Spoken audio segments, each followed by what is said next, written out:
The Dungeons & Dragons CMF is just finishing its 4-month run on store shelves, so I figured I would make one more video with some ideas to customize them. I have 15 different figures to go over, so let's just get right into it. For the first figure, I've made a Dragonborn Fire Sorcerer using the Dragon Paladin's head and some parts from Zaztam. This guy wields this big golden battle axe from Chima that I've added these little transparent orange flame pieces to, and I think it's a really nice touch to go with this figure. For the torso, I'm using this awesome looking Kai torso from Ninjago that matches up perfectly with the color scheme and vibe of the figure. I absolutely love how these parts came together, and this is probably one of my favorite customs out of all of these. Next up, I've made a couple of elves, one good, one evil. For this first one, I've combined the parts from the Githyanki Warlock and Strahd von Zarovich, along with Zaztam's cape. I really like the dark blue on the legs, but I did keep the hips from the Githyanki to make the transition a bit more seamless and keep a bit more of that spiral pattern. I used Strahd von Zarovich's arms, but I did erase the fur printing on there because it really detracts from the look of the figure and it takes away from the color scheme. For the head and hair, I've used Elrond's from the 2013 Rivendell set, and then for the sword, I've used the new Rivendell elf sword, and I really think they work well with this figure.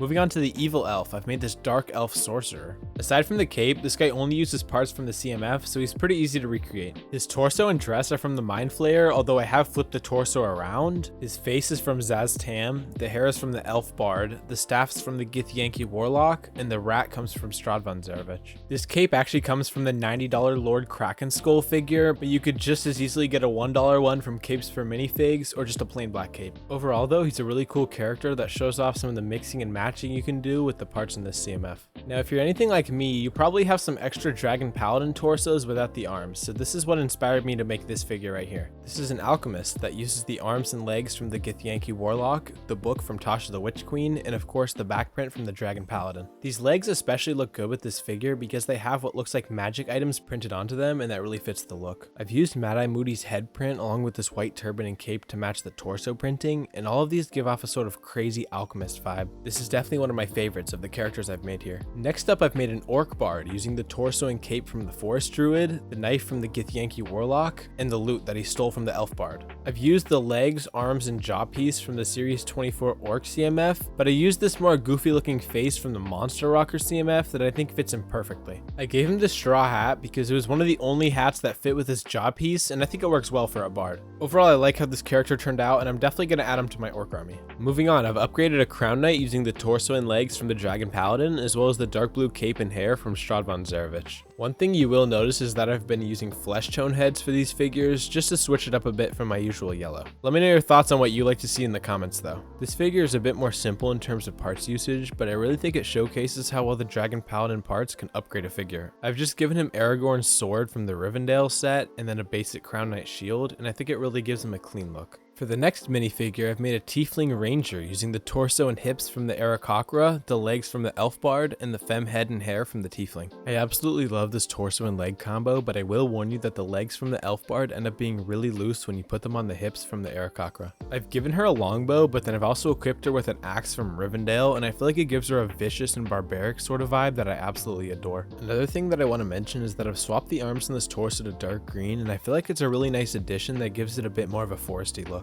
Overall, I'm really happy with how this parts combo turned out, and I definitely want to make some more tiefling figures in the future. Next up, I've made this Viking/barbarian style figure using the dwarf's torso and the druid's masculine head. These legs are from the Viking village, and they match up really well with this torso in terms of style and color. For his weapon, I've given him this brick built axe that I made, and I really want to experiment more with building weapons because they definitely can elevate figures compared to standard ones. I used a black hood and cape to give him a less armored look, as well as match the black printing on his arms, and I think it looks really cool with this figure. He's not using a ton of parts from the CMF, but I think he looks good nonetheless. I was really into making elves when I was making these figures, so next up I've made a couple of elf assassins. The first one here is a drow using Tasha the Witch Queen's torso, Strahd von Zarovich's face, and the dagger from the Githyanki Warlock. Recently I've been ripping off the arms and legs from a lot of Tasha's to make custom figures, so here I've combined the torso with Basil the Batlord's arms and legs from Series 25. I absolutely love this combo, and I think the colors work really well together. Strahd's face color-wise is great for a drow with the red eyes and gray skin, but unfortunately we have no gray elf ear pieces, so I've just given him a black hood to go with the cape. I've also given him a red vial of poison to take out his enemies, and I think that works so well with this figure. Overall, I think he looks really cool, but I still hope we get a drow hairpiece in the future. Moving on to the other elf assassin, I've used the elf bard's legs and Zaztam's cape and collar pieces, although I've utilized them a bit differently. Flipping the collar upside down is a great way to extend the cape to the front, and I combined it with a dark red hood to complete the cloaked look that I was going for. For the torso, I used Biffers from The Hobbit because I really like the look of the belt and it goes with the leg color scheme, but it has this really weird upper printing, so that's another reason why I wanted to cover it up with the collar. I used Legolas's head to give him a really distinguished elf look even with the hood, and then I finished him off with this chrome silver knife.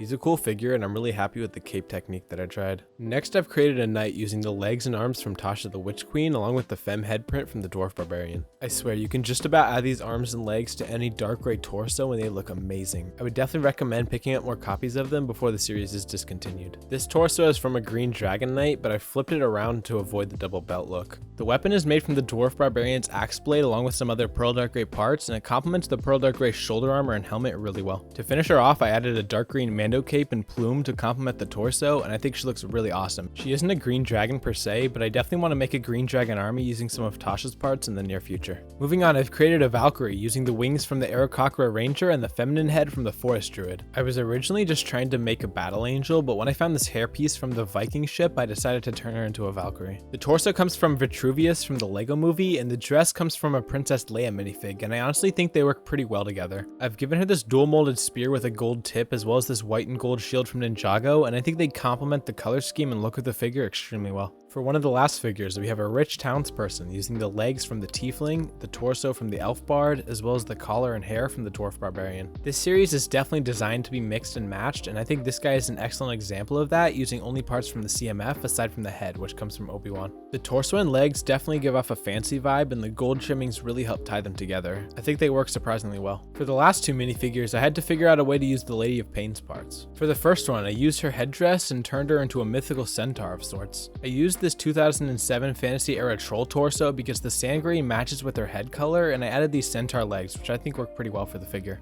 I added these spiked shoulder pads along with a longbow, and I think it really completes her look. She turned out surprisingly well, and I may actually keep her as a figure. For the final one, I made a samurai master using her dress and torso piece along with a straw hat from Ninjago. I just used this basic old man head from Pick-a-Brick. He's nothing really special, but the one thing I did want to highlight is this technique where you can put a katana through a 1x1 stud and use it as a scabbard. He's not a bad figure, but I just find it hard to use the Lady of Pain's parts well. I had an absolute blast customizing all these figures, so let me know in the comments which one was your favorite and if you got any inspiration from this video. I've recently started playing Baldur's Gate 3 and I've been wanting to make more Dungeons and Dragons inspired figures, so please let me know in the comments what types of D&D related videos you would like to watch, even if that means making another video customizing the CMF.